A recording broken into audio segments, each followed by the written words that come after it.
Hello, good evening. And welcome everyone to the second annual Wilhelm Wundt Dialogue, Attachment Theory, Past, Present and Future. I'm very happy that so many of you could make it, that so many of you could come tonight. We've all from the organizing committee been looking forward to this event for quite a while. There's many reasons why we look forward to this. One of the reasons is I get to do this. Once a year at the Leipzig Research Center for Early Child Development, we select a dissertation that was defended at Leipzig University in the area of early childhood development and selected for a prize, and I get to hand that prize out today. And I'm very happy to announce that this year it goes out to Hanna Schleierhoff. Thank you very much.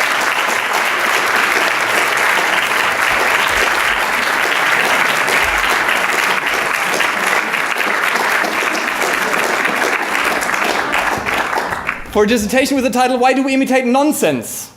The Underlying Motivations of Over-Imitation. We've, at the LFE a while ago, decided against flowers in favor of toys. So I hope you enjoy this in your free time. Thank you.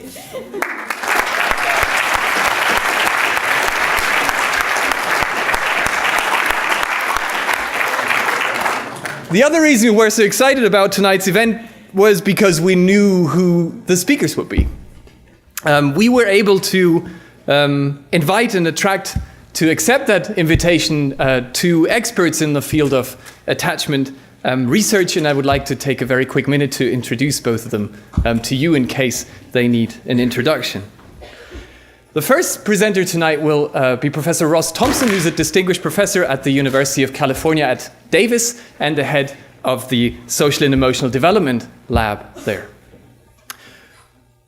In reference to our topic, Ross is on editorial boards of several of the journals that publish some of the most important research in this field, and he's contributed to several volumes with the topic of child attachment, early child attachment. Over and above that, over his whole career, he's been committed to improving child welfare, and that's why I thought it was nothing but fitting that this year the American Psychological Association selected him for the Yuri Bronfenbrenner Award for a Life Achievement Award for contribution to both science and society in developmental psychology. Ross, thank you so much for coming tonight.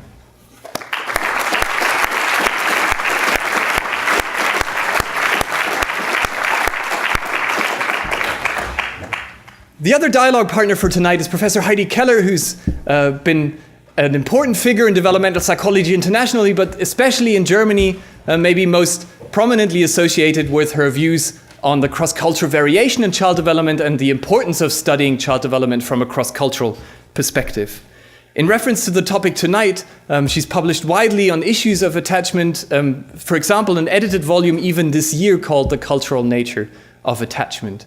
She's received the Lifetime Achievement Award from the German Psychological Association, but has also been contributing in several ways to transfer and practical application of her research by contributing to increasing the cultural sensitivity of childhood pedagogy and childhood learning. Welcome, Heidi, to Leipzig.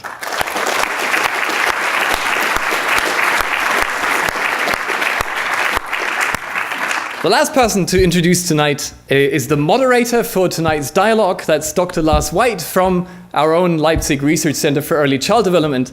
Lars did his PhD in a collaborative project between the Max Planck Institute for Evolutionary Anthropology and the local clinic for child and adolescent psychiatry, and now heads a research group on child and adolescent psychiatry at Leipzig University. Lars, I'll hand over to you.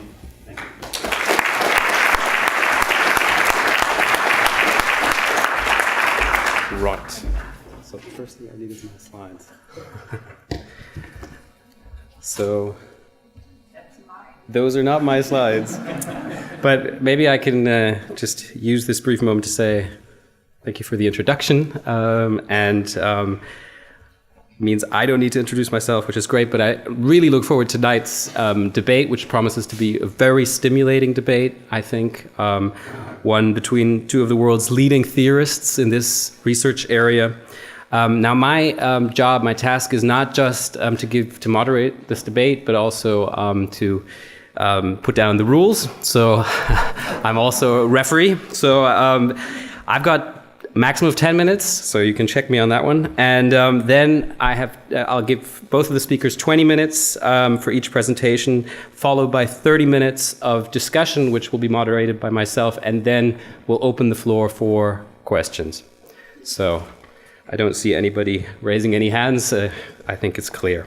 So let me kick off for you and give you a little bit of background on this topic. That's really the only thing I want to do.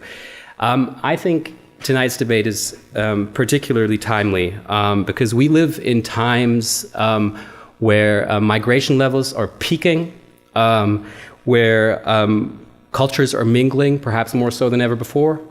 And I think with this in mind, I think we really need to start thinking about how much we can apply our Western concepts and Western ideas about what caregiving is to these other contexts. And I think this is really at the heart of tonight's debate. So like I said, I'll give you a bit of background. I want to present what is probably more of a research perspective. So this debate has resurfaced, if you will, this year. In child development, for example, there have been a spate of articles with responses by Heidi Keller's group and so on, by the Judy Messman group from the Netherlands. There have been other publications in journal, very large-scale journals, and of course there is the Handbook of Attachment with the chaptered volume, which has just been published this year, which also contains relevant chapters for tonight's debate. And as Daniel Haun already mentioned, the chaptered volume by Heidi Keller, which appeared last year. So I think it is both academically and if you will politically and socially a very important debate. So my job, like I said, is to give you a little bit of background, and I would like to talk about some of what are the key pillars really of attachment theory. And starting off, I want to talk about what attachment is. So how do we define attachment? And when I remember coming across this when I was first reading about attachment, thinking, okay, what exactly is an affectional tie? So attachment bond, an affectional. I was thinking, I don't think it's this, but I wasn't 100% certain. But no, what an affectional tie is, it's an emotional connection between two people that is persistent across time. Hang on, I already made a mistake there. It's not necessarily between two people, I think, but we'll get into that later. It's emotionally significant. It involves a specific non-interchangeable person to whom we wish to maintain proximity or closeness, if you will. And if this is not possible, so in cases of separation, we feel distress. And there is a sixth criterion which is specific for attachment bonds, and that is in times of distress, we seek the security and comfort in the relationship with the person. So I think we all know about the strange situation procedure that's paradigmatic for this last point, I think. Now, there's many ways to skin this cat. And I think one that really has helped me in understanding attachment theory is distinguishing between two components, if you will. So the first component is basically what do we all share in common component, right? So the normative component, if you will.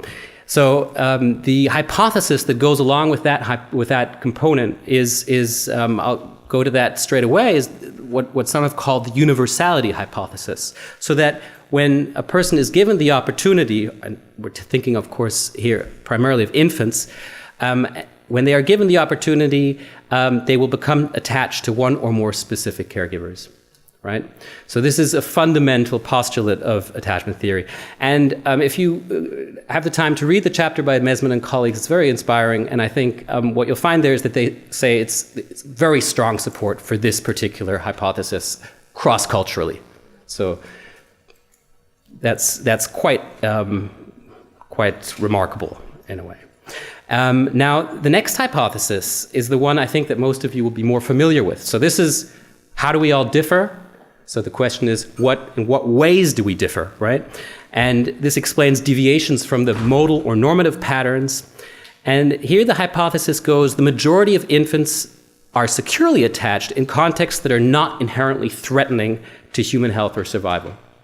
So the idea is there's basically a distribution that I think probably many of you will know as well, with the majority of infants being securely attached.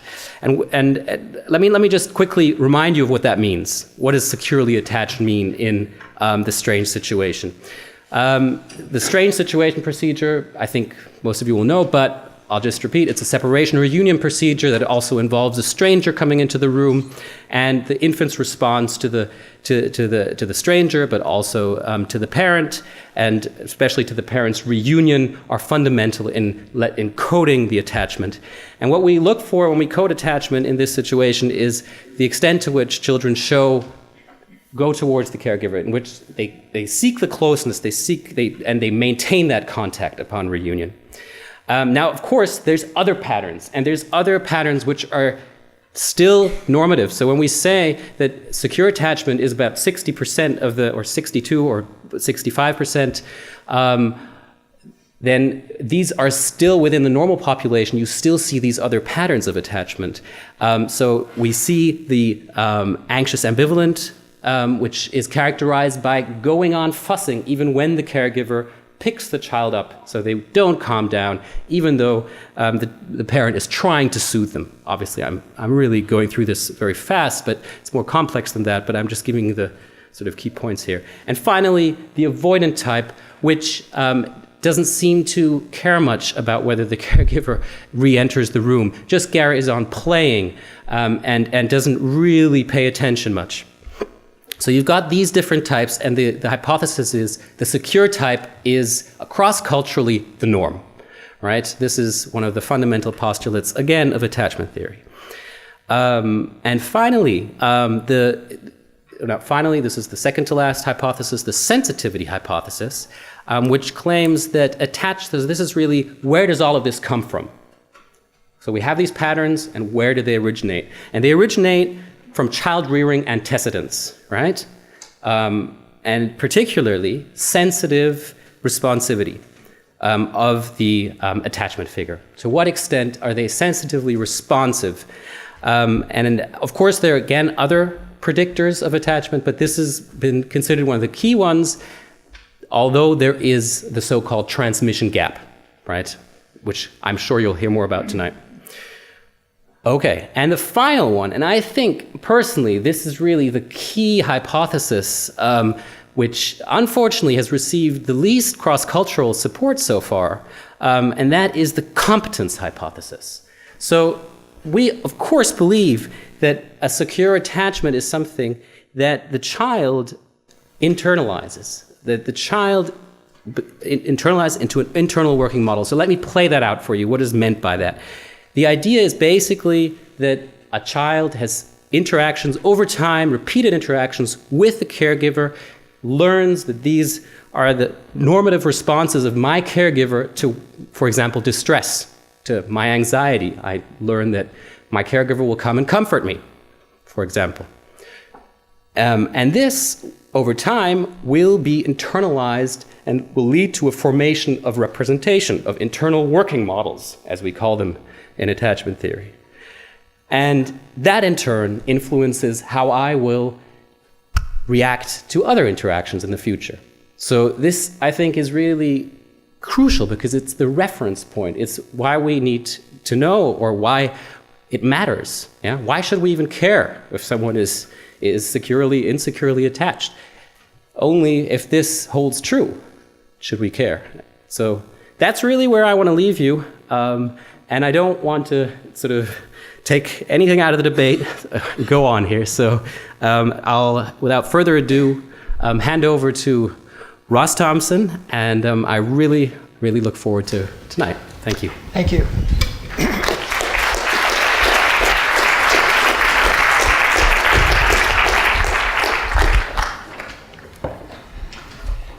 Now, can you all hear me? Okay. I want to thank you for being here. When my students show flagging interest in my lectures at the University of California, Davis, I will remind them of hundreds of students who came out on an evening to hear me. And I am appreciative of your interest in this topic and of your interest in furthering your knowledge of psychology. We have a baby here, and I just We've all heard her or him a few moments ago, and I hope that this baby will sound out every so often and remind us of exactly why we're here. I am grateful to be here. I'm delighted to be here. And I am particularly delighted to be at the University of Leipzig and becoming acquainted with this remarkable program focused on early child development, and to become acquainted with some of the faculty who have made this program so special. And I'm also delighted to be here with Heidi, whose work I've been admiring for virtually all of my career. She's the first person I turn to when I'm needing to think about infancy and childhood and culture. And I do recommend the book that she put together, the Strungman Forum book on the cultural nature of attachment, because if you're really looking for a sense of the state of the art in this field, that is the first place I would send you. Now, I heard some very kind comments about my long-standing contributions to attachment theory and research. And you can tell by how I look that I've been in this field for a while. Let me tell you how I got here, though, because when I began my career as a graduate student and did my first dissertation using the strain situation, the findings of that made me a pariah within the field of attachment theory and research. And if that wasn't enough, I also published a critical review of the attachment research with my dissertation advisor, Michael Lamb, that further solidified our status, at least among those who did attachment research, as the enemies of attachment. We were shunned at conferences. We were excluded from forums, and even several decades later when I spoke at the University of Minnesota's Institute of Child Development, which was really the home of where a lot of this research was done, one of the persons there who was at the conference where I was speaking remembered those times and remembered that I was, in fact, the enemy of attachment research. So here I am now, being called out to defend attachment research with that kind of beginning.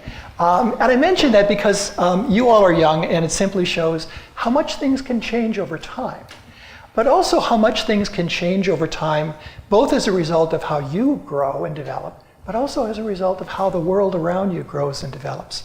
And that certainly is true with respect to attachment. So I want to begin my comments by making reference to a former colleague of mine named Phil Shaver, who was recently retired from the University of California at Davis. Phil is somebody who studies adult attachment, and he used to say, and said this on several occasions, that attachment theory must be regarded as one of the most successful 20th century theories in psychology, which is a bold claim to make, given the numbers of theories we have, but also the prominence and longevity of many of them. Well, what was the reason for his making this claim? Well, one thing was the longevity of attachment research. This theory has been going on for more than 50 years. Piaget has not had such an enduring influence on the field. And so it's got to be given some attention for that reason.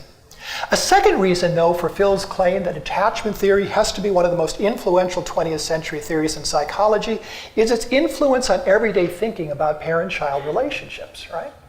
I mean, by contrast with attitudes that existed 60 or 70 years ago, hardly anybody today doubts the importance of parental sensitivity, the significance to young children of the security they derive from close relationships, or the idea that early relationships can have long-term influence on children's development. In fact, when I teach my undergraduates about this stuff, their response is, well, so what? Of course, everybody knows that.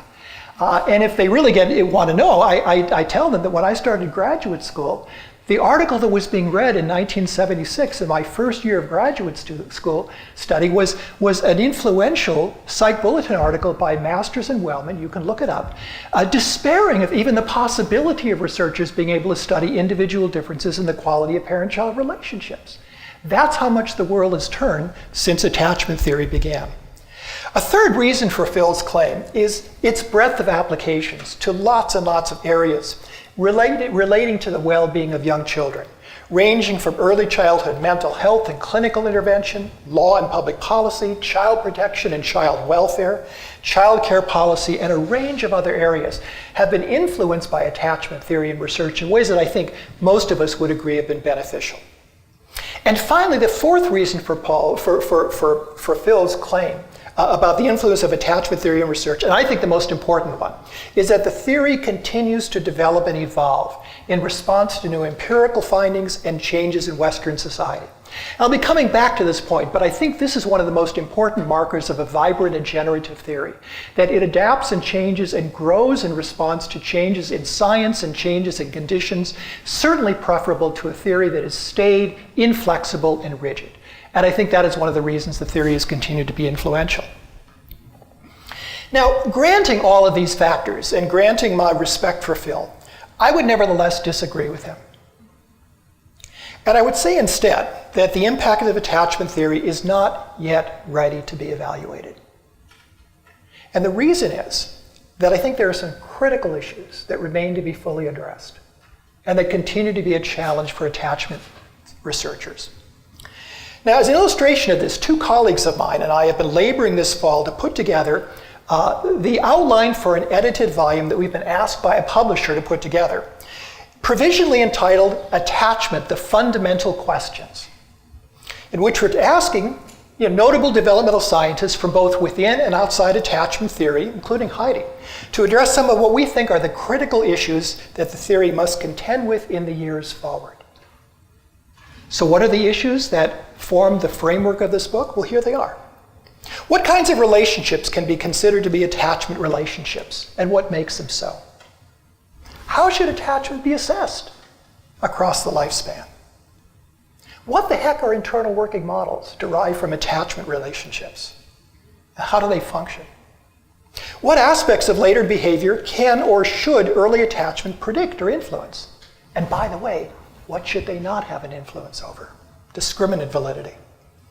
What are the connections among atypical attachment patterns, disorders of attachment, and attachment-based interventions is another topic in this book.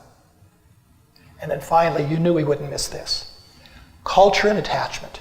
How are attachment processes manifested in different cultures, and how does culture manifest itself in attachment processes? Now, there are several reasons why we're putting this book together. One is simply to show that attachment theory is not a closed theory. Okay? If these are fundamental questions that the field still needs to address, it's clear that attachment theory has not prematurely consolidated answers to these issues. We're still needing to study them, and in fact, we're urging people to study them. And in fact, despite a half century of theory and research, it is remarkable how much the research findings have forced us to reconsider these and other basic questions. I'll say more about that in just a moment. But another of the purposes of this book is to also present readers with a profile of what the current status of attachment theory and research really are. In a sense, what we're trying to do is to put together a profile of what 21st century attachment research is like, which is different from the attachment research and theory that Bowlby started with, and fundamentally important for us to begin our discussions with today. In fact, so fundamentally that that's exactly the title of the chapter that I contributed to Heidi and Kim's book, 21st Century Attachment Theory. Because I think it's extremely important, especially when we talk about culture and attachment, that we look at attachment theory and research in its current form. As I mentioned, the theory has evolved over time, and that means that it continues to present challenges to that attachment theory is having to respond to and adapt to, and raising new questions that future research and theory need to address. So what do I have in mind by these kinds of challenges? Well, I outlined the book, but let me now sharpen some issues with respect to questions of attachment and the fundamental questions relating to what we think attachment is and does. And I want to do so by highlighting the ways in which I think 21st century attachment theory has moved beyond Bowlby's theory. And it's that 21st century version that we need to focus on. 4 examples of this for you, and then I'll quit. First, attachment researchers now recognize that infants and young children typically develop attachment relationships to multiple partners, including fathers as well as mothers, perhaps members of the extended family who have a regular caregiving role, and perhaps also child care providers. Multiple attachments are the norm, and this is in contrast to Bowlby's focus on mother-child attachment, which was at that time consistent with the time and culture in which he lived. But recognizing that multiple attachments exist returns us to the question that we're using in our book. What kinds of relationships can be considered to be attachment relationships? What qualifies as an attachment for a young child? And it is here, I think, that dialogue with culturally minded researchers can be especially helpful. Recognizing that children are growing up in cultural settings in which a whole variety of people might possibly be attachment figures. And this further, I think, expands our thinking about the breadth of attachment phenomena. Now, what does it take to gather that kind of evidence? I think from an attachment point of view, we begin with asking how many people are caring for the child. What is the range of the care providing network that a child is being exposed to? But I think that we also have to focus not just on who's providing care, but what is their meaning to the child. And from that point of view, we've got to look at not just who's doing it, but how is the child responding to those partners. And my view is that when we look at the evidence, what we find, as we might expect, is that whereas children are, in many different cultural settings, are surrounded by a variety of caregivers, not all those care providers are attachment figures, just as we would expect. In fact, in one study conducted with the Aka in the Congo rainforest, Congo Basin rainforest by Megan and Hawks, their measurement of attachment figures was based not only on who provided care for the child, but mainly to whom the child directed attachment behaviors, such as proximity and contact seeking, affectional initiatives, and directional crying when distressed. So the first question, multiple attachments, but who constitutes an attachment figure? Second question, how should we think about the meaning of individual differences in attachment? How do we characterize those differences? Well, Bowlby's emphasis on security versus insecurity resonated, of course, with his perception of the needs of young children, especially in the post-war. That had an influence, especially in the context of the post-war cultural context in which he wrote. And the idea of security has continued to resonate with readers in the Western world ever since that time. Furthermore, Bowlby situated security within an early childhood mental health context. He argued that developing a secure attachment leads the way toward more healthy emotional development than an insecure attachment because, and this is important, because he believed it was evolutionarily adaptive. This is what our species is oriented toward, he said. The security norm is species typical. Deviations from that are species atypical and abnormal. But attachment theory has evolved since this formulation. For one thing, attachment researchers have been influenced by the thinking current developments in evolutionary biology to realize that rather than one pattern of attachment being typical for the human species and other patterns being abnormal, it is more likely that each attachment pattern, secure and insecure, reflects the child's psychological adaptation to the particular context in which the child is being cared for. And each may therefore be considered adaptive for the specific context in which the child is living. So even the avoidant pattern that Professor White very kindly outlined for us can be considered biologically adaptive, even adaptive in a mental health context, because it is adapting to a caregiver who is reliably unresponsive, so the research shows. And so freeing yourself from an emotional bond to that caregiver in order possibly to go to somebody else who might provide what you need might be the very adaptive thing to do, at least from the point of view of helping to ensure a child's survival. And I think attachment theory has settled on that idea. But what both Bowlby's view and current attachment theory does emphasize, and this is important from a cultural point of view as well, is that each culture, regardless of context and regardless of values, does have to solve a fundamental problem. And that is, how are they going to ensure that infants survive to reproductive age in order to create further children? And that challenge, which each culture has to grapple with, it's likely solved in somewhat different ways based on the conditions and the values of that particular culture. I think that's one of the ways in which culturally minded researchers can contribute substantially to this question of how do we think about variations in the security of attachment. If it's not a matter of security, if parent nurturance is not fundamental, then what is? What is the alternative view? Now, a third question that is kind of governing our understanding of how attachment theory has evolved over the years relates to the kinds of influences that lead to these differences in attachment. Bowlby argued that, like Ainsworth, argued that parental sensitivity, which is a sensitivity hypothesis that was presented earlier, sensitivity is the important predictor. Parents who are sensitive reliably will have infants who are securely attached because of the trust and confidence that is thought to generate in the child. But this is where, interestingly enough, attachment researchers and theories had to recognize that the empirical evidence on this question is not fully supportive of this view. And some of you are aware of this, of course. A meta-analysis of a large number of studies conducted in the Western world, studies conducted with samples in the Western world on the association of sensitivity, parental sensitivity to the security of attachment, concluded, quote, sensitivity is an important but not exclusive condition of attachment. And consequently, researchers for a number of years, have had to look beyond sensitivity alone in understanding other predictors of the security of attachment. This required looking, for example, at the quality of the marital relationship between parents or other care providers in the home as an influence on the child's experience of security. It required looking at the stress of the home environment. And both of those factors have been shown to affect the security of attachment. And it may also involve reconsidering more deeply, how do multiple attachments affect a child? How do attachments to one care provider affect the child's attachments to the other care provider? And all those are working hypotheses within attachment theory to try to explain some of that transmission gap that Professor White alluded to earlier.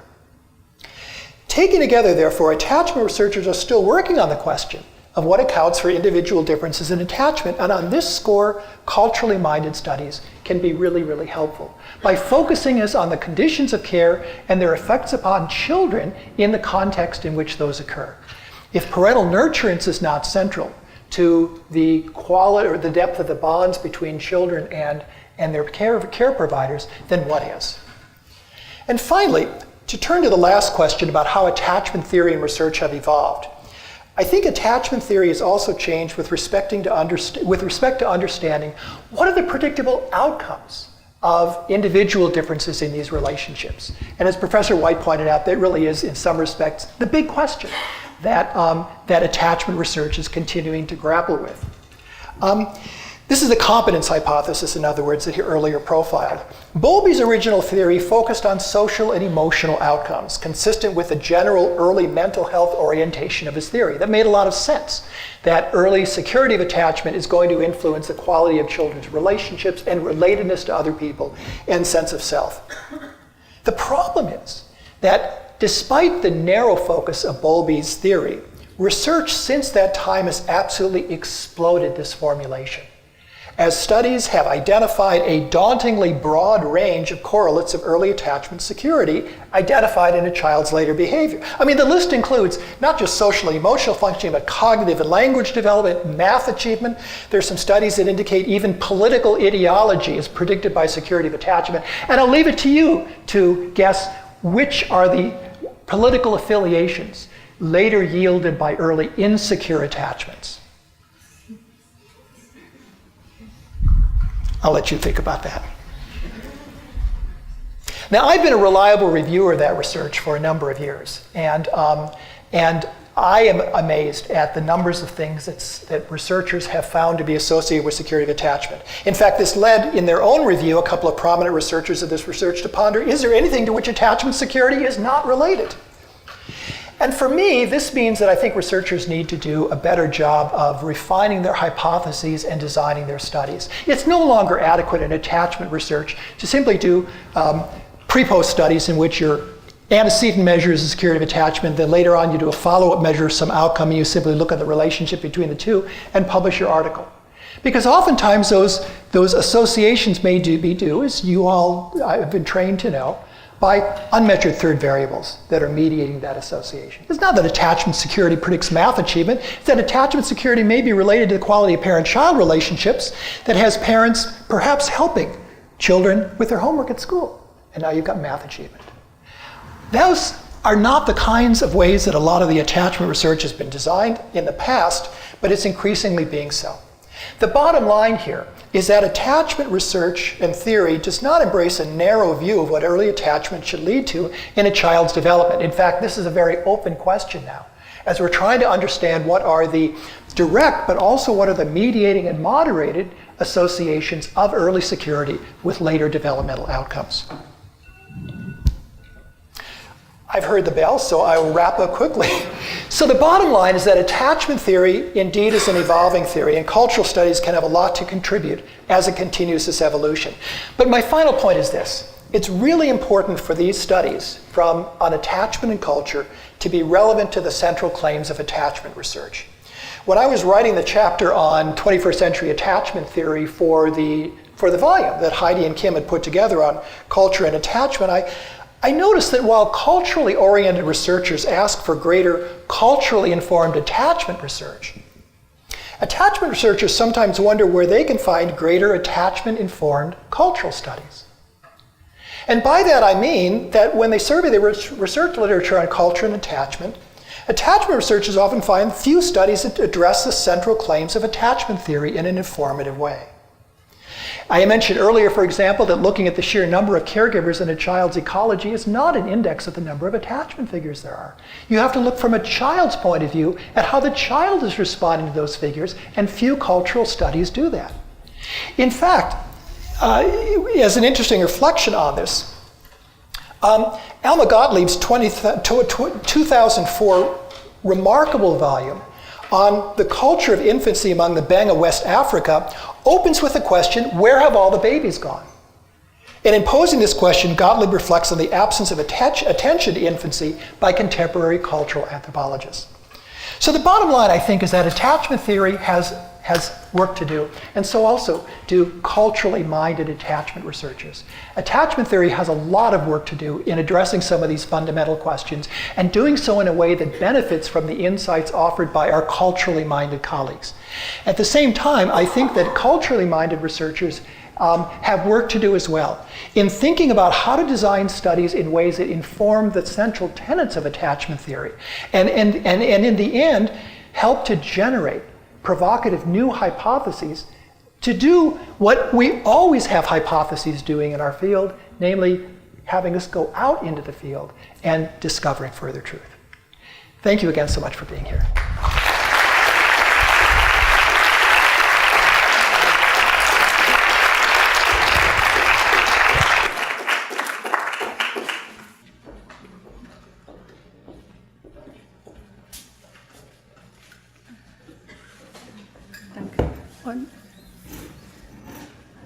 I'm waiting for the, yeah.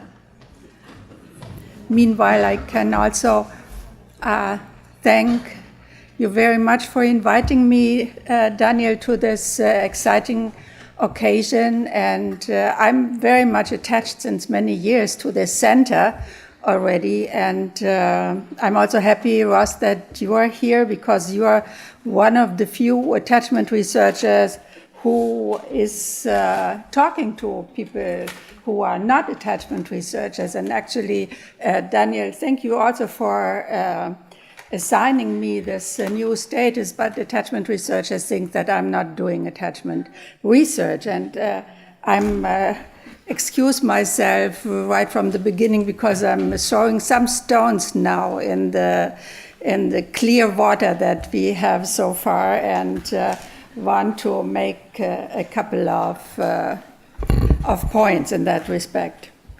Certainly, attachment theory was a landmark. It was a major shift in perspective, and it was a paradigm when it was first formulated, and it was a very significant contribution. But it has certainly been developed within a particular historical context, and we all agree that time has changed, and societies have changed, and science has changed, and nevertheless, attachment theory certainly will keep its historical importance and will be part of any textbook of developmental psychology for the years to come.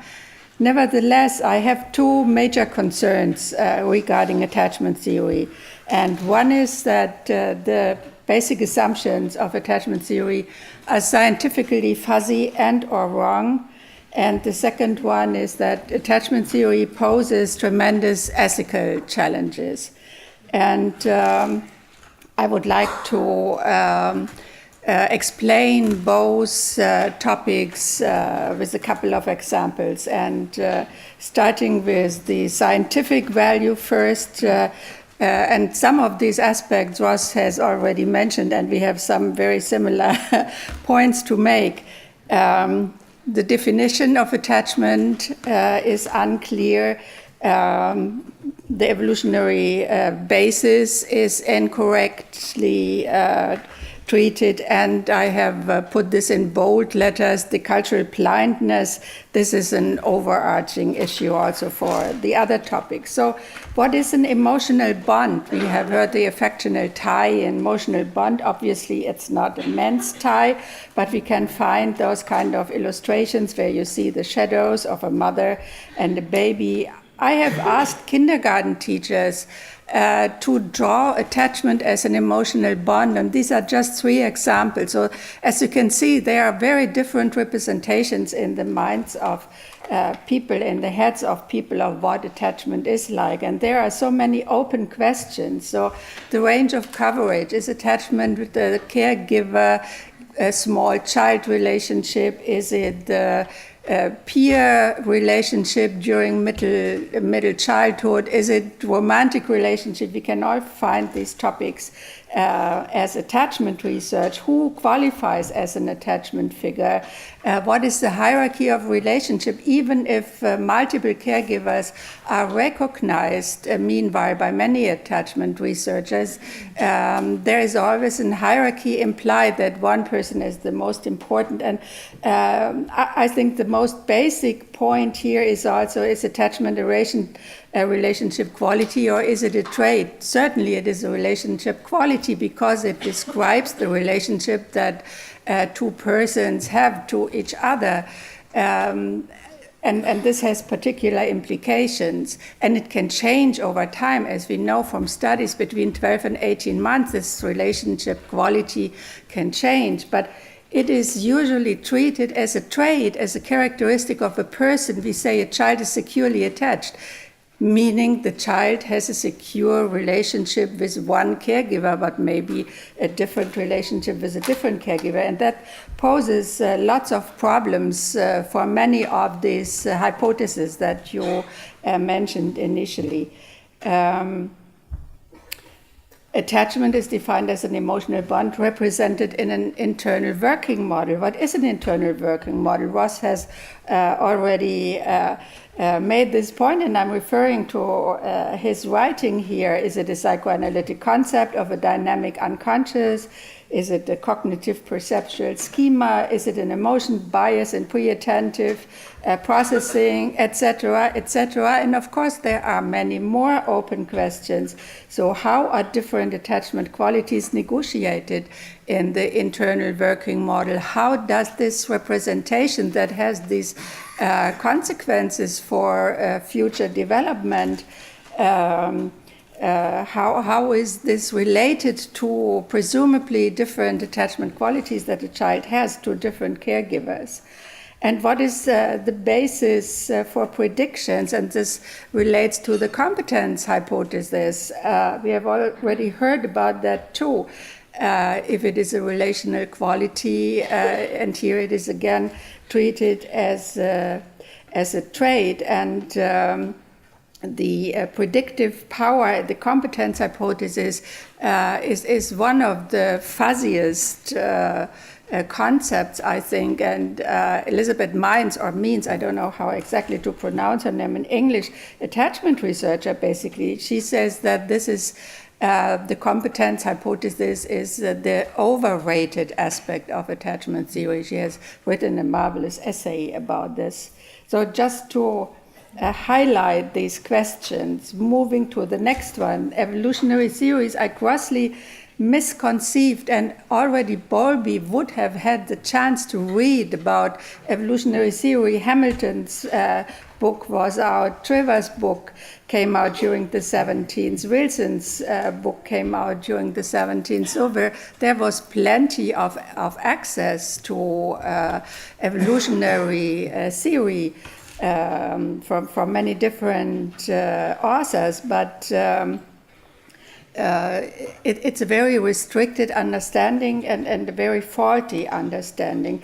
Context, for instance, is not taken seriously, which is a basic requirement from an evolutionary perspective. Context basically is the sensitivity of the caregiver, but not the living circumstances of the caregiver and the family. The environment of evolutionary adaptedness, where the origins of attachment are located, is a highly controversial concept in evolutionary biology, because there is not just one cradle of humankind being discussed. Evolution also does not have a goal. Well-being is not an evolutionary category. Secure attachment is not something that evolution is selecting for.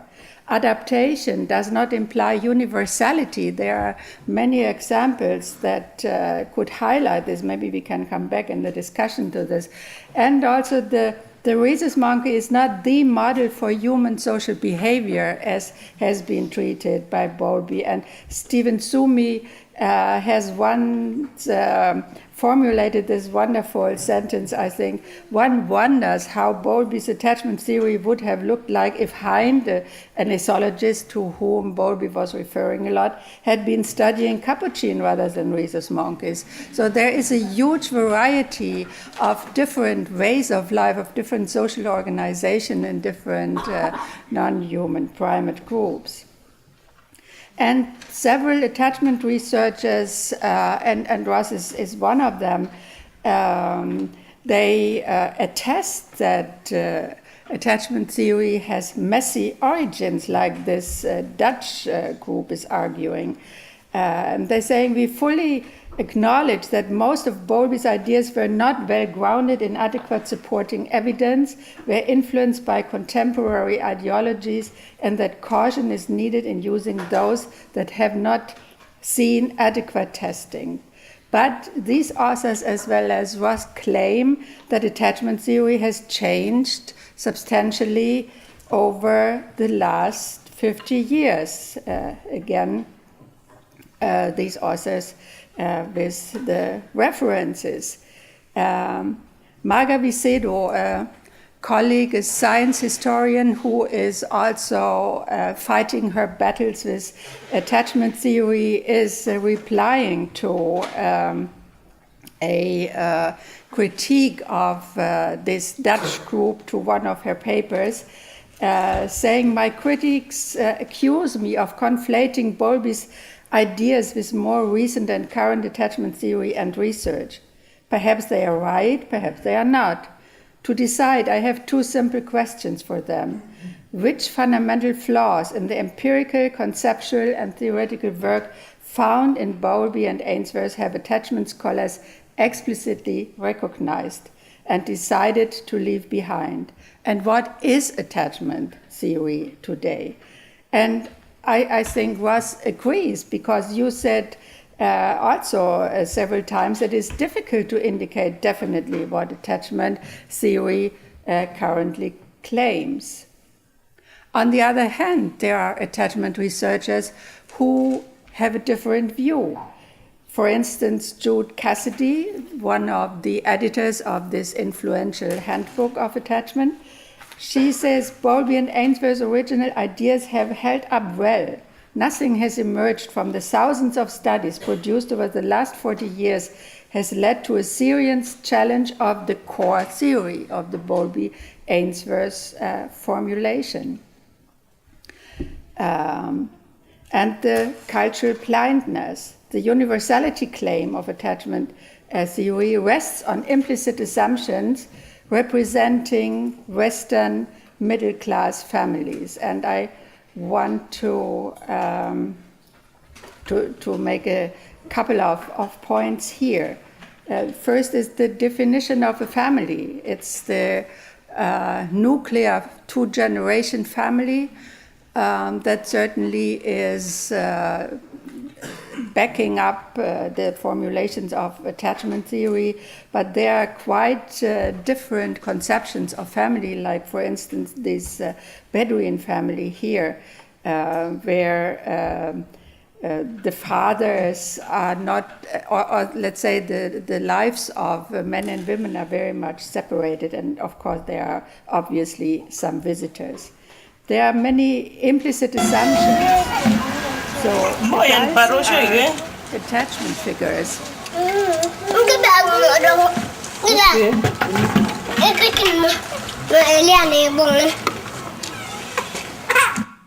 So for us, it's quite normal that adults are caring for young babies, and mainly it's the mother, maybe the father sometimes also.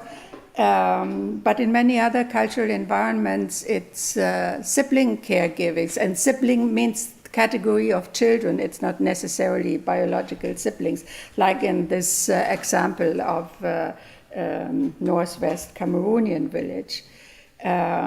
Interactions are exclusively dyadic and dialogic is another of these implicit assumptions, where the face-to-face arrangement in the Western middle-class setup is the norm, but interactions are varied in different contexts. Like again in this Cameroonian compound, as you can see, there is not much face-to-face contact, there is a lot of body contact, and there is a lot of ongoing interactions among several people. So the total of individual dyadic encounters is not the same thing than the experience of multiple polyadic social encounters, and therefore also the definition of social experiences are qualitatively different on that sense. The sensitivity assumption is in attachment theory. It's following the infant's lead with affect mirroring, with responsiveness, verbalization, mentalization, and praise. But in many other communities, it's following a communal script with affective neutrality, modesty, with a lot of structuring, with a lot of action-related behaviors, and also a lot of criticism. So bad child is something that we can hear often in the Cameroonian and in other villages, and this particular appreciation of the uniqueness, a star valuable denominators that a group of Euro-American parents has assigned to their children. So it's a complete different attitude, what is good for a child. And all these caregivers want the best for their child.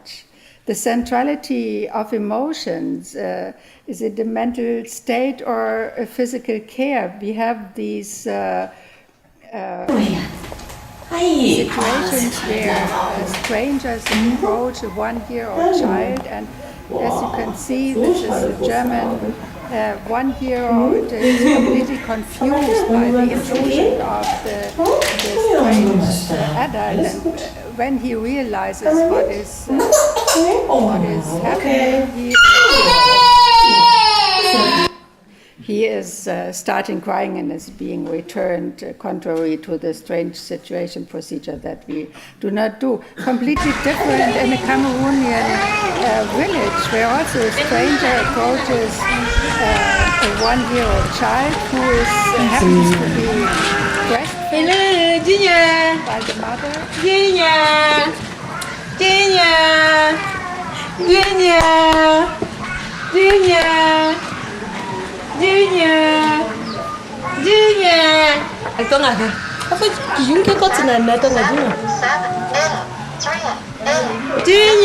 This hand clapping is a typical way of approaching a child in this Cameroonian villages. And as you can see, the child is even stretching her arms. And don't say he's looking depressed. He looks according to the cultural standards, not showing emotions. I'm already short of time, unfortunately, and so I have to only point to this conclusion in the famous Handbook of Attachment. Until further notice, attachment theory may therefore claim cross-cultural validity after these authors have they have cited many of this kind of studies with completely different arrangements. So there are three conclusions possible. Bowlby and Ainsworth's original ideas have held up well. Attachment theory is a broad, comprehensive theoretical framework and has changed substantially over the last 50 years, but many people from the cultural camp, like me, think that attachment theory has not changed its basic tenets and has not corrected faulty assumptions. Attachment theory poses tremendous ethical challenges, and I want to briefly touch three topics: diagnostics and intervention, child welfare, and education. Evaluation, diagnostic and intervention, meaning evaluating one system with the standards of another. And I wanted to explain a little bit in more detail the children's drawings, which is one way of to assess attachment security. And the indicators of secure attachment is what we typically find in drawings of Western middle class children, like this one: separate, individualized people, arms up, interestingly, standing on a baseline, etc. But if we have drawings from Cameroonian and Zo children, they look pretty different. And if we analyze them according to the indicators of insecure attachment, we find everything here that is indicating insecure attachment. So can that be that all the Cameroonian children are insecurely attached and all the majority of the German children, for instance, in that case, were securely attached? There are intervention programs like responsive feeding, which is promoted by the World Health Organization, by UNICEF, and by other institutions, which is based in this Western way of attachment style reality, which is not the reality of the people there. And it is feeding and breastfeeding is a co-occurring activity which is never done in that matter. And teaching the people to behave in this way has, ethical, but also lots of other problems. I wanted to talk about the case of the Bhattacharya family who lost their children in Norway. I unfortunately ran out of time, but the Norwegian Child Welfare Institute took the children away from the family based on attachment-like evaluations of mother-child interactions, basically like no face-to-face contact, no eye contact, etc. And it took the family more than 10 years to get the children back. And this is just one case that has become very prominent, but there are very many cases that you can find in these web pages. And also in the educational field, we have in German the saying, keine Bildung ohne Bindung, meaning no education without attachment. And we have these attachment-based adult-child centrality in the daycare setting, this is almost 50% of the time that an average daycare teacher spends during a usual day with one child. So there's not much going on among children, although this is the major motivation for most families to get their children. Or the transition to daycare, the Berlin model, it's kind of a program where up to several weeks the main caregiver, mainly the mother, is spending with the child in the institution, and an adult caregiver. And this is considered to represent a smooth transition. Actually, it resembles very much the strange situation procedure where a child is spending time with unfamiliar people, because in many cultural contexts, children are not used to spend time with adults, and as mother and father, but with other children. So what could be the future directions? There is consensus that communication between cultural, cross-cultural, and attachment researchers is needed, and we kind of try to keep this dialogue, but there are basic differences among us. And one, you also were referring to this example. Without that, we have talked about this before. So Ross has made this difference between attachment-informed cross-cultural research and cross-cultural attachment research. So what is actually the difference between these two formulations? I mean, attachment-informed research means using the attachment procedures, the assessment procedures, which all have very many problems of reliability, of validity, and so on. And I ran out of time. I could talk more about this topic. Unfortunately, you have already referred to this volume where Ross has a chapter, and where many other people voice their concerns or their evaluations of attachment theory. Thank you very much.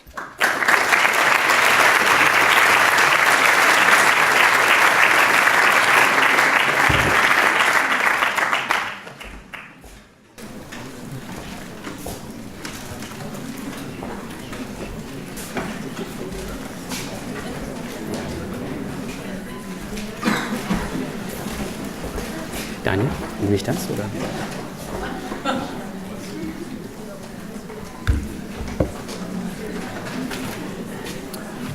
Okay.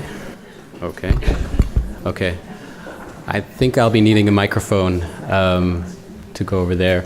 But thank you very much for two, I think, very stimulating talks. Although you've already stressed the overlap between your views, I very much hope that we can now maybe also try to sharpen the differences and the agreement between the two of you. So we'll step over here, and I'll be using this.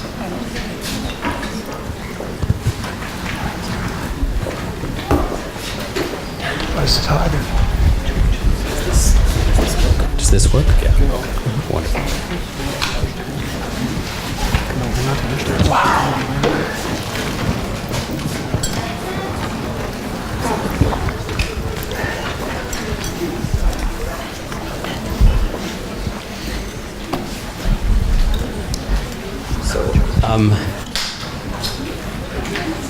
To perhaps try to also get a smooth transition into this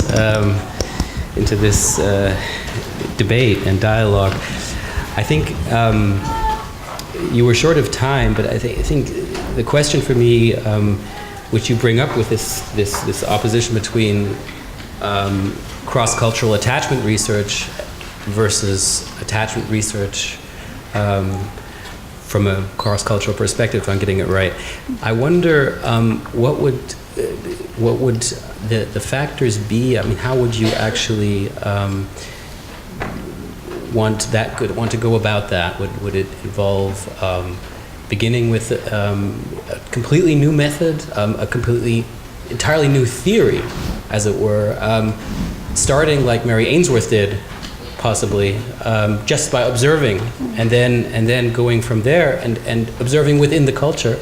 So I don't want to answer your question, so this is just my... Okay. Now, I think basically we have a lot of agreement. We only come to completely different conclusions. I mean, we really have a common, and all the points you are also raising in your writing about attachment theory, I can agree 100%. Only I don't think that actually attachment theory really has changed, and the theory still is applied in its basic formulations, and many of the attachment researchers also claim that the theory has held up well, and that it's not necessary to change it, and all the interesting aspects also of the adaptedness or adaptivity of insecure attachment doesn't find its way actually neither in the theory nor in the practical application. And the real problem that I have is that attachment theory in the applied field is really causing, to say it in a mild form, a lot of distress, because children are evaluated according to attachment theory. There are even popular books for mothers and everybody where you can easily recognize whether your child is insecurely attached or securely attached, and with easy examples. I know you would never subscribe to such a view, but what I'm missing is that attachment researchers do not form a louder voice in order to distancing from all these appearances that we find everywhere. And attachment theory is it has been applied meanwhile, or it is being applied pervasively. It is intruding every field, and daycare teachers learn to classify children. It's a relational quality, if at all, but it's not a personality characteristic of a child. So, and all these things are mixed up, and I miss that attachment researchers stand up and say, you are handling our theory wrongly, and some clarification is needed. So, you people out there, you're handling our theory wrong, and you really should stop. And you want one really good example of that? I don't know. Has attachment parenting made its way out here? Oh, yes. Of course. Okay. Now, if you talk with attachment researchers, or anybody who knows attachment theory, you will find an involuntary wincing, sometimes followed by groaning, every time somebody brings up attachment parenting, because attachment parenting has nothing to do with attachment theory. In fact, many of its propositions are just inimical to attachment theory. And although I did not succeed in getting my colleagues to write an article in the journal Attachment and Human Development to state that clearly, I think that's a pretty widespread view. I mean, obviously, you don't take a theory that has been framed along sort of Western culture, Western values, what I think we have to acknowledge that attachment theory is, and then apply it casually and haphazardly to families who are raising their children with different cultural values. And those are many of the examples you were talking about. But in this respect, attachment theory is not alone. I mean, child welfare workers often apply misappropriate theories to culturally different families that they're working with. That's probably less the fault of attachment theory and more the fault of the child welfare worker who's making those applications. Likewise, I think that there is a difference between what I think we're looking for, that is culturally informed attachment research. I mean, I tried to identify lots of the different ways in which cultural studies could inform these open questions in attachment research. And attachment-informed cultural studies, which is what I don't find, And the reason I use the example of the Aka in the Congo Basin is that it was one of the few examples I was able to find where researchers took where it started where cultural researchers usually stop, which is to document the number of care providers in a child's ecology. But didn't settle for that, because being attachment informed, they said, no, we actually need to ask what is the meaning of those different caregivers to the child. And that's why they looked at the child's responses to each one of those to determine who were attachment figures. One can criticize the method, but it wasn't bad. And of course, what they found was that wide network of care providers, much smaller network of attachment figures. And that would be an example of attachment-informed cultural research for two reasons. One is that it does what attachment theory claims to be able to do, which is to try to look at the world from the child's point of view, rather than simply mapping the ecology. And the second thing it does, interestingly enough, is it uses measures that are well suited to the context. Now, I had thought, and sure, if we get more time, that you would have raised the issues, as I think would be justified, of the numbers of studies that are in which you use basic attachment measures developed in Western context and transpose them to a non-Western context, and expect that it's going to tell you the same thing without having done even the most basic validational stuff. And that's not worthwhile. But I do think that one of the things I liked about this study is it used a set of measures of child behavior that I'd be hard-pressed to say are simply reflections of Western values. I mean, babies who preferentially seek to be close to somebody, babies who want to be picked up when they're distressed, or cry in a directional manner, or show other signs of affectional behavior toward a parent. Those would be what I would consider to be attachment behaviors, and probably not bad measures in the cultural context in which they did, all other things being equal. So I think that's an example of what I would consider to be attachment-informed cultural research. And I don't think there's a lot of it out there, partly because taking the child's point of view and asking, how does the world look from that point of view, is just not how, well, it's why we've got developmental psychologists in the world. So that's a different. Not that people should use attachment measures, but that people should use the attachment framework, which is to ask, what are the meaning of people to children? Yeah, but look, for instance, I'm studying children's relationships within their relational network in many different cultures since very many years. And one of my students was in a conference, in an attachment conference in London, and she was referring to some of my work, and the attachment researchers who were present there responded immediately, she's not an attachment researcher. So why are people who are studying relationships not attachment researchers if we are studying significant relationships and relationships that transcend from a situation? And of course, the social network is not equivalent with the attachment network of a child, but I think there are so many interesting ethnographic studies who try to understand how is relationship defined. So I think with predefined views, what is a relationship and how does it look like, and I mean, emotional expression may be an indicator in some cultures but not in other cultures. So we have to understand from within how the relational network, I mean, there is no doubt that every child needs significant relationships in order to grow and to thrive, and that but they are very different, and I deeply disagree also with counting the number of dyadic encounters and set it equivalent to multi-party interactions. That they are completely different qualities, completely different dynamics, and maybe also completely different outcomes, and I think I do not want to erase attachment research from the scientific landscape, but I think we need to start carefully defining about what we are talking. And you are one of the few people who are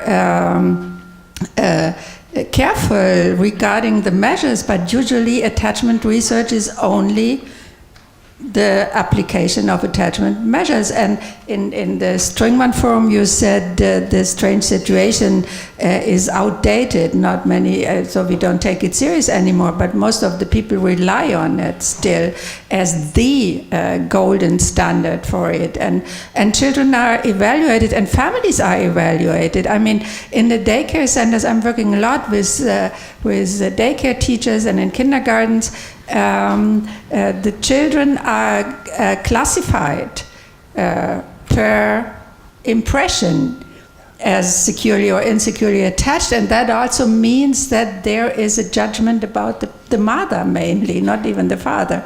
So there is a lot going on, and I think we as researchers or scientists, also the attachment scientists, have the responsibility also to look into that phase of the application and what is happening in child welfare, not only in Norway, in many different countries, in Germany and Austria, based in attachment theory, justified with attachment theory. That's really, it's unethical from my perspective. Well, I agree. I think that when you are misapplying a theory developed for one particular group and applying it to another group who are going to be different in practices and values, that is unethical. Again, I think it's not a problem of attachment theory, it's a problem of its misapplication. And it's very hard to have a theory that is so well known, especially that is so well known by so many people in a casual fashion, to avoid its misapplication. So you're right. I mean, there are teachers who try to, by the basis of their experience with a child in a classroom, decide that child is securely attached, this child is insecurely attached, and it's idiotic. But it's hard. I mean, it's the same way in which, in the heyday of Piaget's theory, people were coming up with educational curricula that were foolish based on a misrepresentation of his stages. I think that's unavoidable. You're right, researchers should do a good job of pointing out when those misapplications occur. But the problem is that you can either be a researcher or a police officer. It's hard to do both. I think the challenge is also how to develop a greater awareness of cultural diversity in attachment processes that does not simply reject formulations but comes up with new ones. So I remember our talking about this in Frankfurt. It's not enough to say that sensitivity is not universal. That's not a really generative hypothesis, because as soon as you've got one culture where you believe that kids are raised fine without sensitivity, you've discounted it. What we really need is a new hypothesis. Either sensitivity is not important at all, and this is what's important, or here are the conditions in which sensitivity is important and the conditions in which kids do just fine without it, or some other formulation that motivates us to go out in the field and test stuff. I don't find that coming from the culturally minded researchers. Likewise, the hypothesis that cultures vary is not a hypothesis at all. It's a truism. And so how do we go beyond what I sometimes think, and I think this is why you get the reaction you do from attachment theory, which I think is more of a rejectionist point of view, holding attachment theory responsible for a lot of the ills of Western child rearing practices. And Lord knows there are lots of ills. And then using single case cultural anecdotes to argue that universality doesn't exist. This is what, by the way, I refer to in the paper, and you're familiar with this, as the anthropological veto. The idea is that if you've got a disconfirming case, that means any claims of universality can be eliminated. You can't consider it. So in a lot of my conversations, or our conversations in Frankfurt, typically the few of us who were attachment in our background would raise a hypothesis that might apply to all cultures, and somebody else would say, well, based on my ethnography or the ethnography I read from, so that doesn't apply, so we dismiss it. Well, we'll think about it. I mean, this is a silly example, but it's the best I could come up with jet lag today. You're walking down the street of Leipzig and you see a man with one leg. So now you claim humans don't have two legs. That two legs is not a universal human quality. Of course you don't. What you end up doing is asking, well, I see so many people with two legs, what can help me understand this exception? And in doing so, we learn a lot more about, in this silly example, leggedness, or why exceptions might exist, and sometimes exceptions that might prove the rule, than we do by simply using the disconfirming case to argue against any possibility that something can be universal. I think what attachment theorists believe is that culturally minded researchers do not want to move beyond one ethnography after one ethnography after one ethnography. Finding generalizable conclusions is very hard. Finding claims that culturally minded researchers will apply across cultures is hard to do. And I think it leads to the conclusion that it's really hard to build something that is hypothesis building and hypothesis testing from this approach. And I would love to see that happen, because that's when I think you begin building data and building ideas that really present the kind of challenge to the formulation of attachment ideas. I mean, right now, one more sentence, I'll finish this up because I want to hear what yours about. Right now, one of the reasons attachment theory is so sloppy, and I've been saying this for 40 years, is that there's no viable alternative to challenge it. So provide it. I do not agree. There are many conceptions bringing relationships into a conceptual framework and into a theoretical framework, and but attachment researchers usually do not confirm or do not accept this as attachment, and that is one of the problems. That you are only taken serious by attachment research, and you are certainly not a typical representative of the hardcore attachment researchers. And you and I have both been rejected by them. I know. You have a particular history with it. And but it's you have to use the methods. If you don't use the methods, the strange situation, the QSOR technique, which is equally having Western biases in the items. If you don't accept the coding system, like in this children's drawings things or other measures, then you're not doing attachment research, and it's so fixed. I mean, it's so there is so much prejudice, and there is also a closeness in discussion. When we were planning, Kim and I were planning this Strongman forum with Julia. We wanted to have a couple of more attachment researchers, also hardcore attachment researchers, and they didn't come. They rejected it, and I don't want to drop names here, but we were inviting. The Potsdam group is leaving, so thank you very much for coming. Sorry for interrupting, but what we're trying to say is it wasn't anything we said. Sorry. No problem. We were prepared for that. That's right. Exit. Yeah, I mean, it's very hard to have an open communication, because if you don't use the terminology, if you talk about relationship development, you are not considered to be taken seriously, and it's a closed community, and that is a problem. I think that they are not. This is why I appreciate your coming here so much. There are not many people who go and are exposing themselves to discussions or presenting their views and explaining whether you have to use the terminology, you have to use the methodology, and you have to discard what's not consistent with the theory. One of my PhD students, she does an analysis of all the studies using the strange situation, and now she found many more studies than being usually discussed in this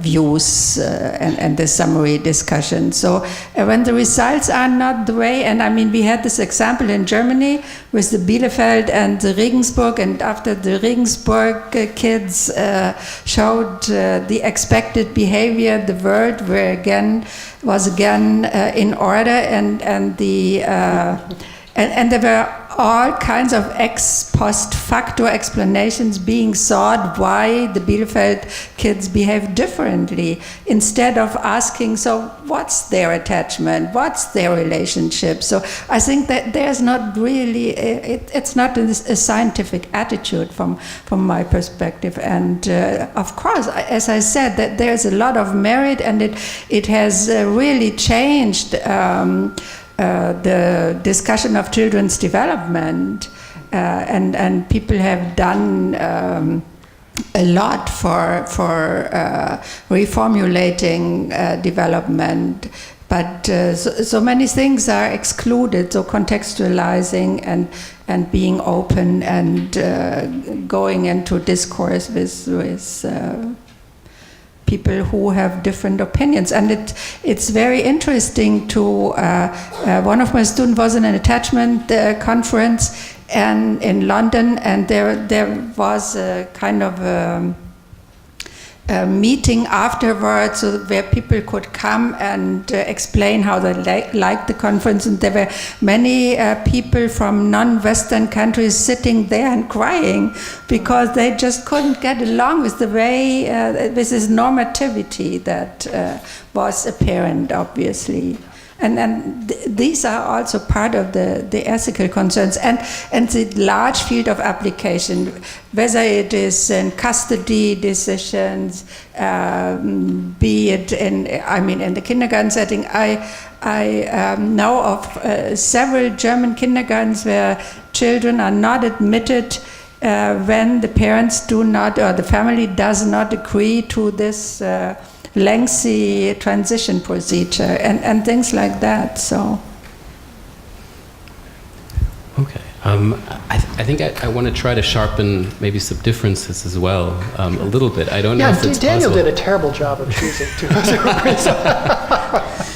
So one thing I was wondering about in preparing for the discussion is whether there are indeed cultures, whether it's not a binary issue here that we're talking about, because I mean, I remember reading a lot about the subsistence-based cultures that you refer to and that you also showed us videos of, and we also know that there are current developments towards moving into cities, and that cities are growing larger and larger.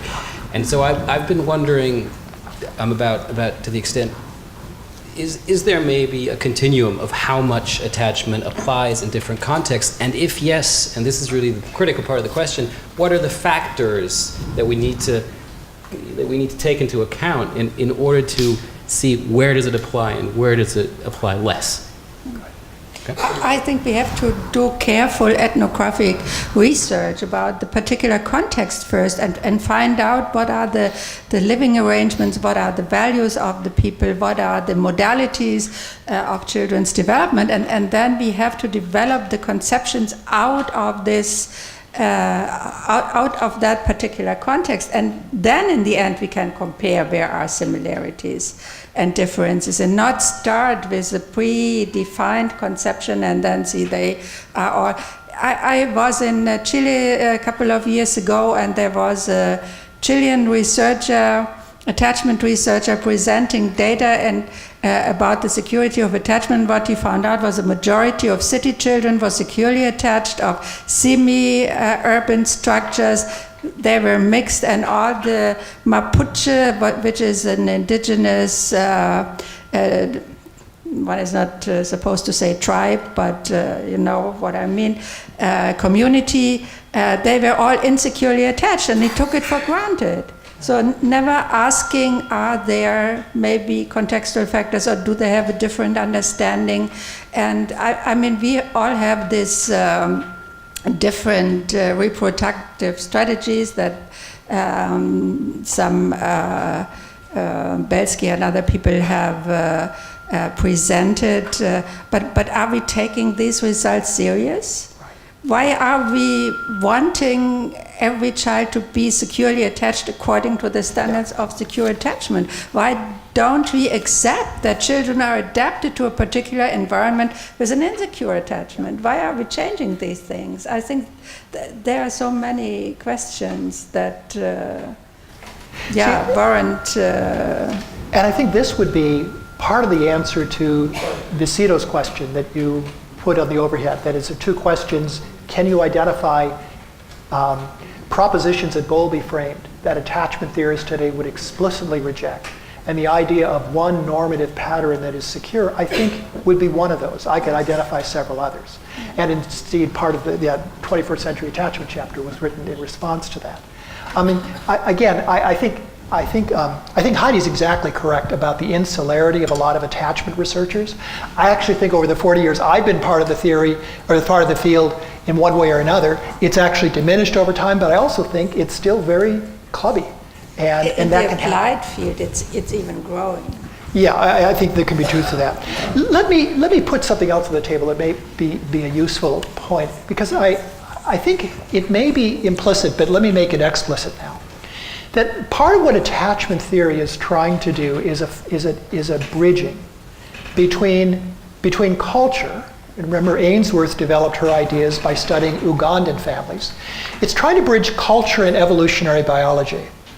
And so what it's trying to do, what in its best forms, what it's trying to do is to recognize the importance of context, but to do so also within the view that regardless of culture, across culture, we as a species share some biological imperatives. And I tried to articulate one of those earlier in my talk, which was every culture needs to figure out how to ensure that its infants grow up to reproductive success. If they can't do that, then that's a problem. And it doesn't mean that that culture shouldn't exist or whatever, but it does become a problem.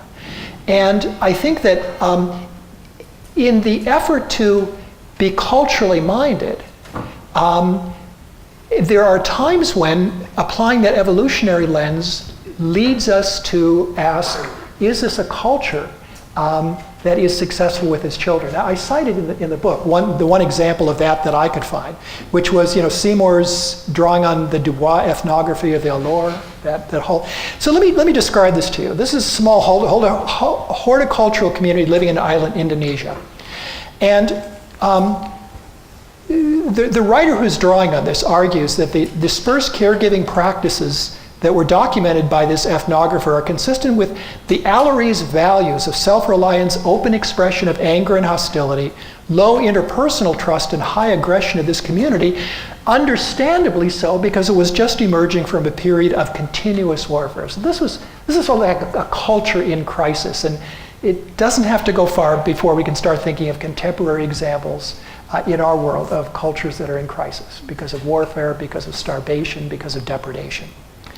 But what Seymour goes on to point out is that the attachment patterns derived from these conditions, in which infants experience varying degrees of hunger and unpredictable care, the withdrawal of social support with the onset of walking, and adults provoking young children with teasing, threats, ridicule, and intentional scare tactics, I then go on to say, yields a portrayal of young children whose working models of social relationships were characterized by what Seymour described as fear, anger, and distrust. And then I suggest that these are what Carlson and Harwood, other researchers would call a, quote, disabled caregiving system, unquote. Now, an attachment researcher would not be hesitant to make that judgment based on an attachment theorist's understanding of how you grow infants to reach reproductive success and to be able to raise their own children successfully. I know that you are more hesitant to do that, and it's because of the respect, and not you personally, but cultural anthropologists, because of the overarching need to respect the values of the culture from which those practices emerge.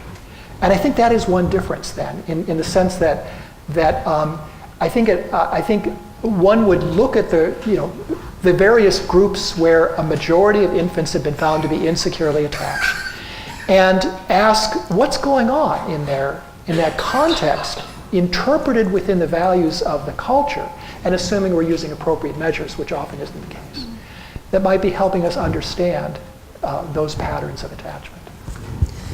I need to interrupt you two because we're now at the point where we need to take questions. I'm afraid, sorry very much, but we really want to see if there's some questions from the audience, if that's okay.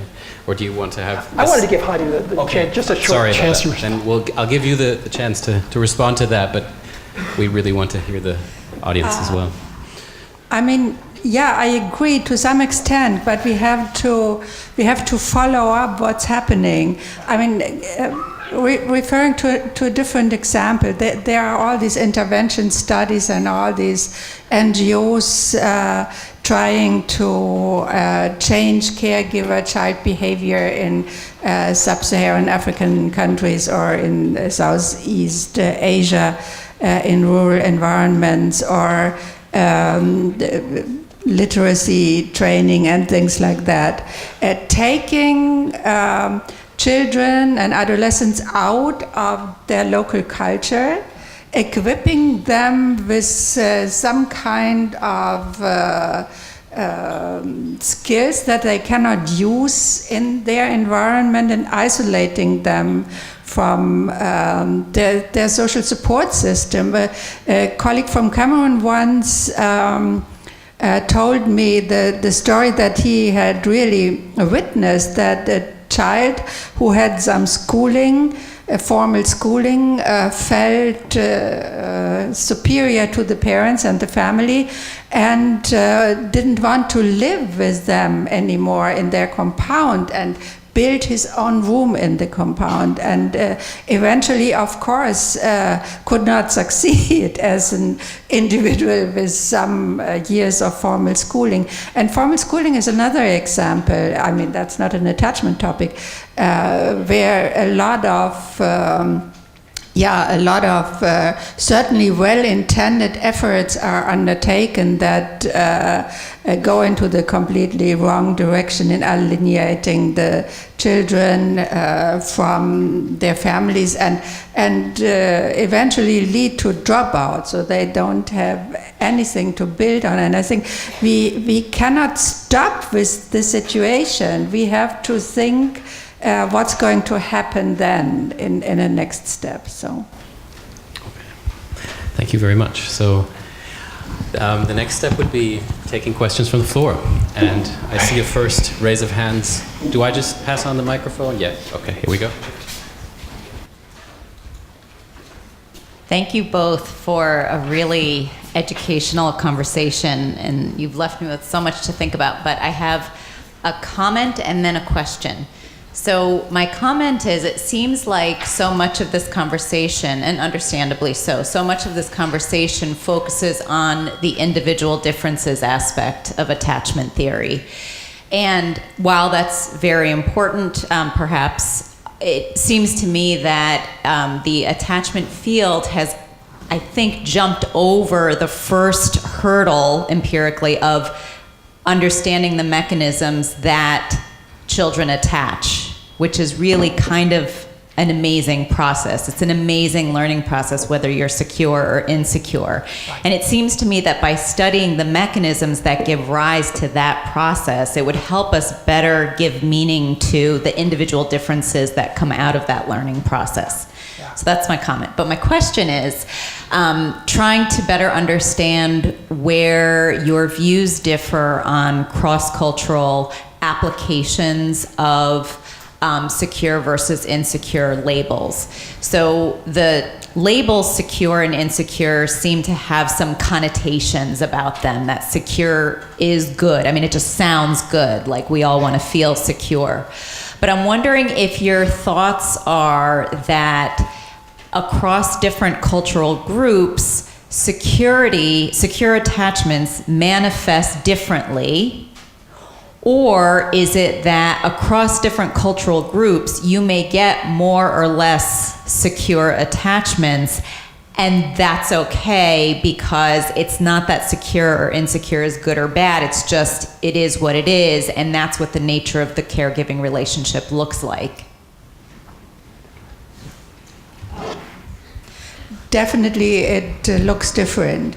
What may look as one way of insecurity in one culture may be an adaptive pattern.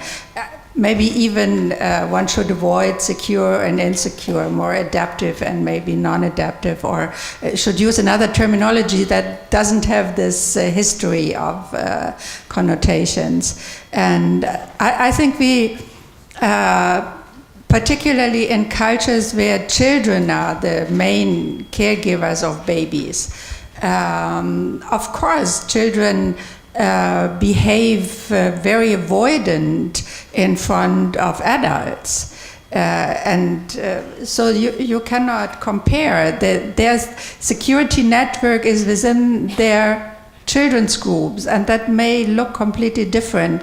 And it may be harsh in one environment. There are many varieties that are not very well studied. There's a lot of cultural variability. There is not one alternative pattern to the Western one. We know very little. We know about some rural farmers and about some herders, pastoralists, but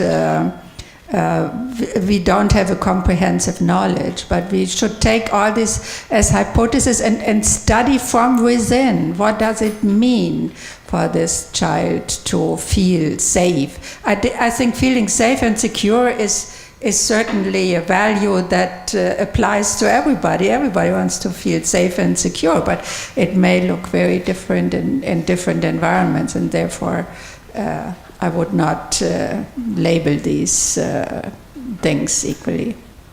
So I think I agree with what Heidi's saying. I think that there are two questions here.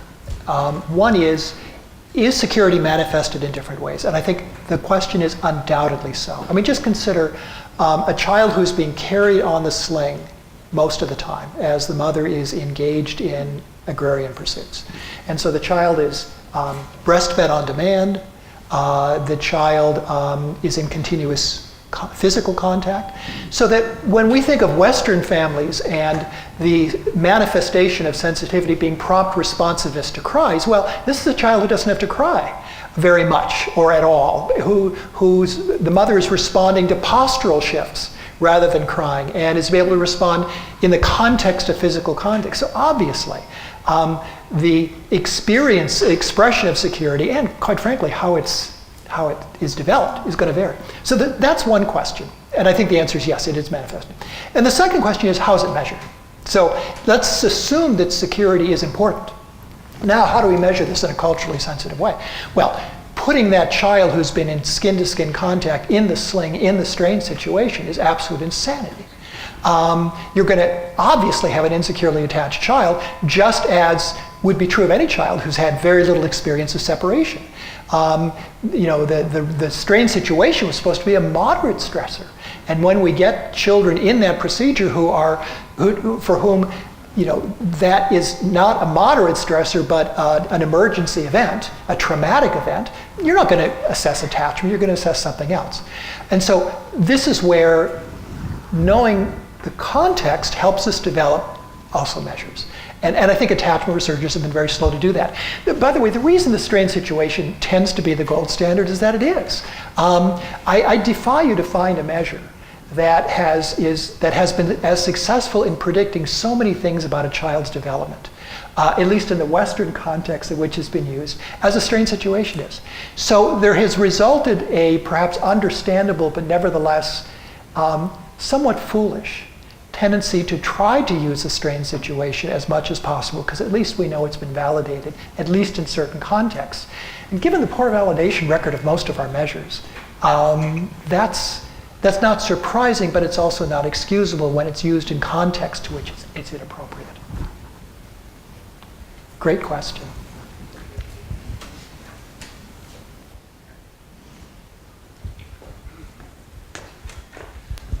Yeah, thank you very much. It was very interesting, and I want to follow up on your statements that attachment figures, what an attachment figure is, needs to be clarified.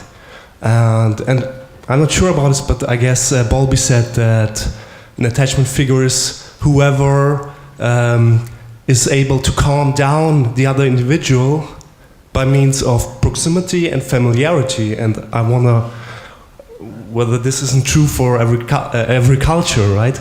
And whether this is a concept which is already clearly defined by Bowlby. So, I mean, this would also apply for a village, right? So maybe it's the village who calms down the child. So, but it's the proximity and the familiarity. I think that there are two dimensions. The one is the behavior and the other is the person. And so in some cultural environments where many different caretakers are caring for a child, and maybe also unfamiliar caretakers come up at some point, it's the behavior that's the important point. And in other environments like in ours, where relationships are very specific and where children are not used to interact with many people, it must be the particular person. And there are very many interesting examples also how children claim the right that the particular person is closing the buttons in the morning before going to kindergarten and things like that. Nobody else is allowed to do that. That would be unthinkable given there were buttons in other environments. But I think it's important to separate the function and the person. And in environments where it's just not possible due to the constraints by the work and the daily efforts that every member of the household has to deliver, that this specificity of relationship can prevail or can be adaptive. And like for instance with this strange situation that we did, because the strange situation in the attachment, classical attachments, and from my perspective is an unethical situation also for our middle class children, because I have seen horrible scenes in laboratories with children really collapsing and insecure mothers not interfering, etc. But these children can basically be comforted and soothed by everybody, even by a strange person.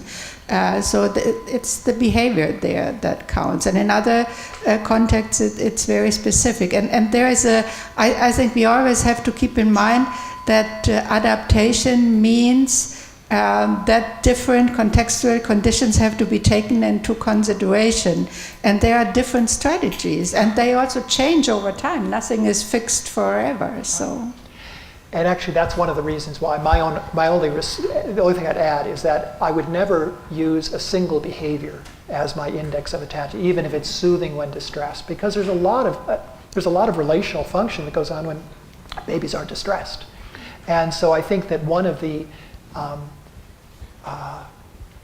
things that attachment research has contributed to the field, actually, compared to what existed when I started graduate school, is exactly what Heidi described, which is the idea that you have to look at behaviors in terms of their functions and to understand that behaviors can be at times interchangeable as long as they're accomplishing the same functional goal. So if I spend my time focusing on one behavior, like soothing, who can soothe, I might be missing the fact that there are other behaviors that also might be reflecting the same function that I'm not measuring. And that's why I would not do that. Does that make sense? Okay. Only one more. But could I go to the zoo, for example, and try to fulfill the function someone else fulfills for the child? So myself as a stranger coming there, and just grabbing the child and let's assume I could behave in a way like them. Yeah, as a stranger, yes, but not as a white man. So, I mean, that really makes a difference. Children were very much afraid of us, seeing us for the first time. So, but a strange Zo woman could go and pick them up without any problem, and they would follow. So I think that is really, there are, of course, detectors of familiarity.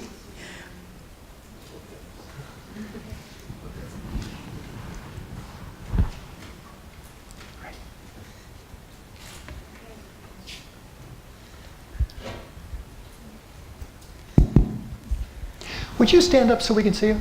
Would you mind? Thank you. Thank you both, especially you, Heidi, because this is mental gold. And I just want to ask if you found any kind of caring intuition, any kind of basic value in each cultural context you did research on. If there's one thing they all share. One thing that all share, all families want to raise their children to competent adults. I think that and there are many different ways to achieve that goal, and there is, I think there is a lot of care. Children care for the children they are in charge of. Adults care for the children. I mean, these are very basic concepts, and social exchange also is humans exchange behaviors in many different ways. But of course, they are the basic structures, and of course, children, whether you use the term attachment or relationship, children cannot survive without significant relationships, and this may be 10, this may be 1, this may differ across context and across many other circumstances. And the problem is that I have that we take one model as normative and apply it to very different living arrangements. For instance, I am spending a lot of time in Israel, and we are studying also many different families there, among others ultra-Orthodox families. And there are Israeli colleagues who also did family drawings with ultra-Orthodox children, and came to the conclusion that many of them, most of them, are disorganized attached, because they have particular drawing features that is in that classification, disorganized, representing disorganized attachment. We also did drawings, family drawings with ultra-Orthodox family members, but we were assessing every member of the family who was able to draw and to talk to us. And we interviewed them after the drawing. What does the drawing mean, and what did you want to express, and what is your conception of family, and did you represent this in your drawing? And we became a complete different picture. There is also a lot of relationship structures within a family where 12 to 15 children are being raised, which is completely different from a family where 1 to 2 or even 3 children are being raised. And all this contextual information must be into consideration, although close relationships play a significant role in very many different contexts. Is that addressing your question? You look so skeptical.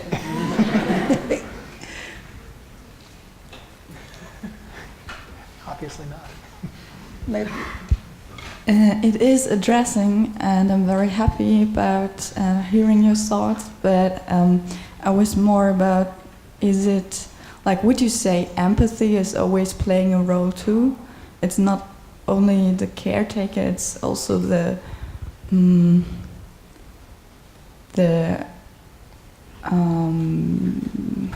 way of the relationship.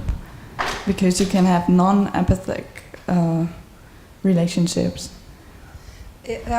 Empathy, how we understand this, is defined from a Western perspective. It's a relationship quality between separated individuals, but where you have a conception of the person as basically interlinked with others. Empathy is also being differently expressed or doesn't play this role, and there are very specific relationships.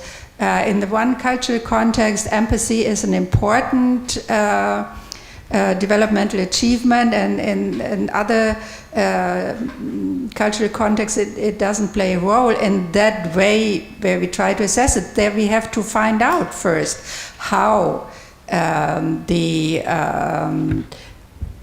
feeling for somebody else or caring for somebody else, how is this expressed? And I think that is the basic groundwork to find out what are the equivalences between different psychological constructs with which we are used to work. It may look very different and mean the same, or it may can take all forms, all different forms that we would not even think of that this has similar functions. So it's a very tedious process of observing, of understanding, a lot of qualitative methodology, of participant observations, of all these things before we come up with fixed observational protocols and standardized situation. I don't know whether you agree or not. You're right. Okay, I hate to play our three, but we only have time for two more questions, and then we'll close our tonight.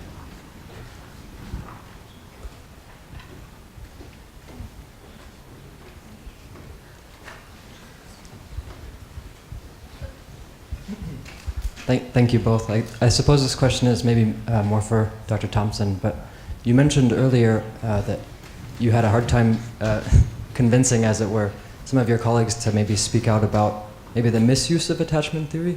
And so I'm maybe curious as to why you think that might be. Well, I was speaking specifically about trying to get them to speak out about attachment parenting. And I realized a few moments ago I may have simply offended a few people here who practice attachment parenting, and I offer you my apology. I wasn't saying that it was bad. I was saying that I don't think it has much to do with attachment theory, and I think that is true. But nevertheless, I think that there's an old-fashioned tendency that exists, at least in the American academy, of academics believing that their job is to do the science and it's for others to do the applications. I think that's changing as the science is increasingly becoming relevant to a whole bunch of issues of practice and public policy, and researchers are often the best persons to make sure those applications are right. Nevertheless, I think my perception is that most of my colleagues in attachment theory did not want to get their hands messy in confronting attachment parenting, which is a very, very popular movement in some parts of our country. And people don't know the difference between attachment people and attachment parenting. Sadly, that's true.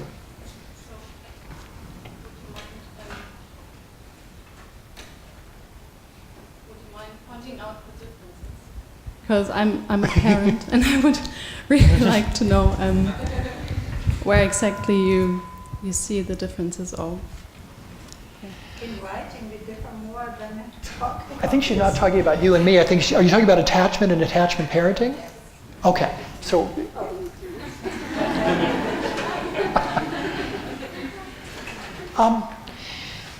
There are lots of features of attachment parenting. And it's been a while since I have refamiliarized myself with it. But the idea that a parent, usually the mother, is committed to having her child with her continuously for as long as possible is, I think, not an expression of what attachment theory is all about. Remember that the whole idea of attachment, at least within some parts of Bowlby's theory, is that attachment is balanced with exploration.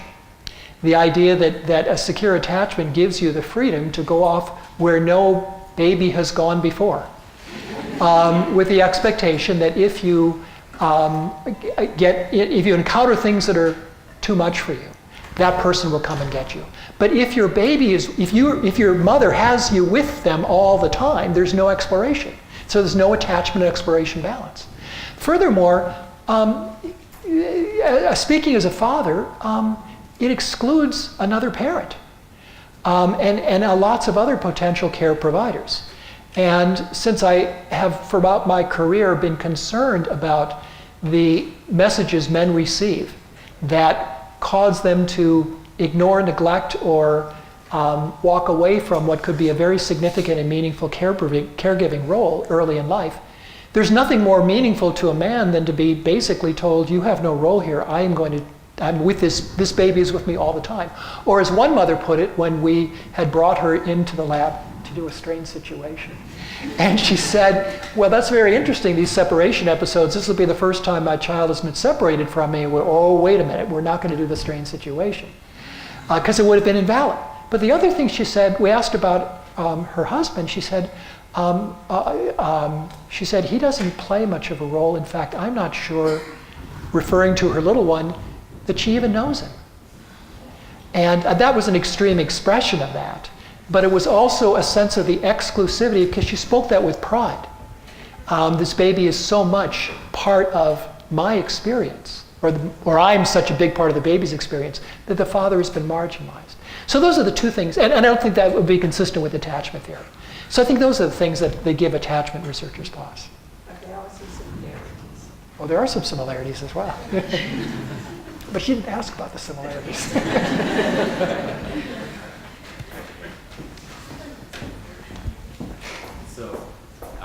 I'd like to start by all of us giving a hand to the wonderful speakers. I think that was a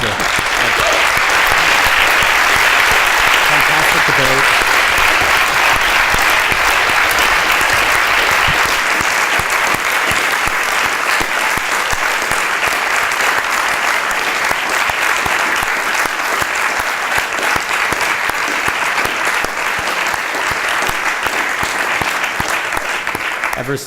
Ever so relevant today. So thank you very, very much. Thank you very much also for coming.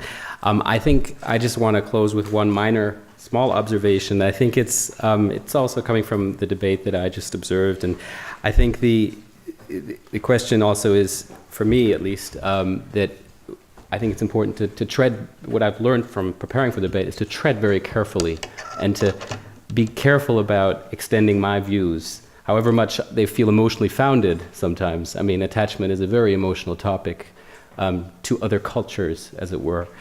And yet, at the same time, and I know this is not what you're suggesting, I think within our culture, we can't adopt an anything goes attitude. And to some extent, I think that attachment for many people, especially people who are maybe only casual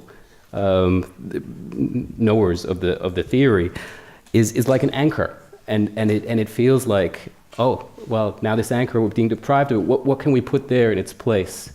So that's really the observation, and I'd like to close that. So thank you very much, and thank you all for coming, and I hope you have a good, travel home. Okay.